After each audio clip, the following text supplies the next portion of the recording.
Hey there, I'd like to share my review on two different legendary products and a taste test for you. And even though it's hard to explain the taste and texture, the things that I do like about this, this one, so the wild berry sweet roll, has 23 grams of carbs. It's got 9 fiber, 8 grams of ethanol, and 6 grams total of net carbs.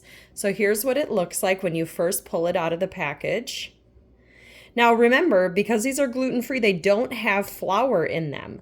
So even though they have this nice soft texture, like you would see in a traditional donut or sweet roll, the taste is going to be just a little bit different. But I love the fact that it has so much protein in it as well.